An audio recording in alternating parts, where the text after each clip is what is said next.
I don't know how you guys feel, but you know, when I've been out there running in my career, you know, I kind of started, you know, running when I was a kid, you know, and went through the high school ranks and the college ranks. And when I left college, one of the interesting things was it was the first time in my running career that I didn't have a team behind me, you know, or with me, you know, training partners and coaches and things like that. And I was just kind of out there on my own. And, you know, it was pretty cool for a while, but afterwards you realize, man, you know, you have a bad day out there, it's not so fun, you know? And that's, I think, I started to realize the aspect of what being part of a team makes, you know? And I think each of us can really become better, you know, in that kind of team dynamic, you know? And so one of the things I thought was important when I came from where I did without having a coach or a team, coming here to Mammoth Lakes to train, was really getting into that team network. And it was amazing how much my training just jumped through the roof, you know?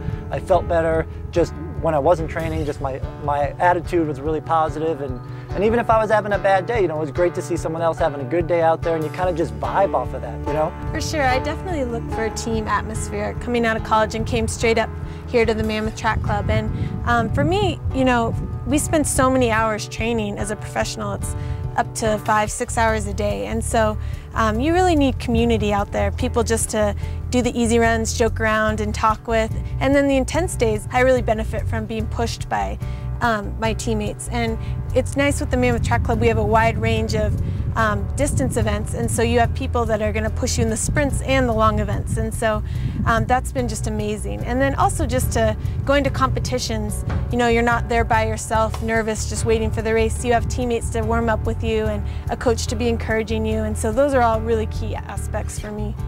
Yeah, absolutely. I think for years there we had U.S. distance running kind of in this lull. Yep. There was nothing to bridge the gap between the 22-year-old college graduate and the 28-year-old international competitor. Now we have groups like the Mammoth Track Club where guys can get plugged in, and it's really huge no matter what your giftedness is. I think we all have amazing gifts and talents, and whatever it is, you need to surround yourself with people that have common vision, common goals, common gifts, and as iron sharpens iron, one man sharpens another, you know, Sure. And that's the whole idea. You get out here, you push each other, and on the hard workout days, and on the easy days, it's people to really enjoy the act of running with. I mean, this is an amazing thing we get to do every day out here.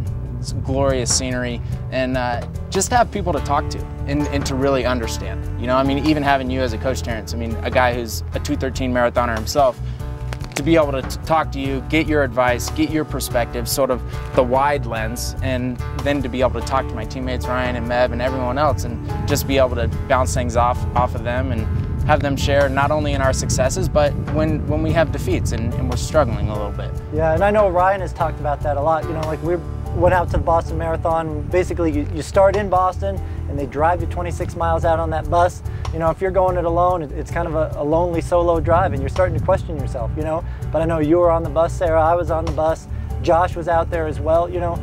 I know for Ryan, he really feels like, you know, it's not just him that's going to step on that starting line, it's that whole team behind them, and he's just standing on our shoulders. For sure, yeah, and especially the weeks leading up to a race when you have, you know, nagging doubts or negative thoughts. It's nice to have people to bounce those off of that can reaffirm, no, I've seen you all the way through this build-up and you're ready to go, and give you that little last vote of confidence, and I think that makes all the difference. It's interesting, you talk about seeing other guys in the pack and going, okay, well, he's doing it, I can do it too. And really, even if you're not in the race, it's like success breeds success. When I'm there on TV, you know, watching Ryan and Meb on TV doing what they're doing, Meb winning New York City, Ryan running the fastest time ever for an American at Boston, you look at it and you're going, I train with these guys day in and day out. They're doing this, I can do that too. And so next time you toe the line, it gives you a whole lot of confidence for sure. Those guys, they both ran New York Marathon last fall and then came back and ran Boston Marathon. And it's funny, you know, Meb was ahead of Ryan in the first one and then Ryan's ahead of him. But I think both of those guys really talked about that kind of, when you're out there and you're on your own, it's like, oh, there's Meb, you know, I got to keep working hard. I got to go up with Meb. And Meb talked about that with Ryan when Ryan came up on him this time. So it's really amazing that, you know, we can kind of create that camaraderie both in training and in racing. And I really think it helps us become better athletes.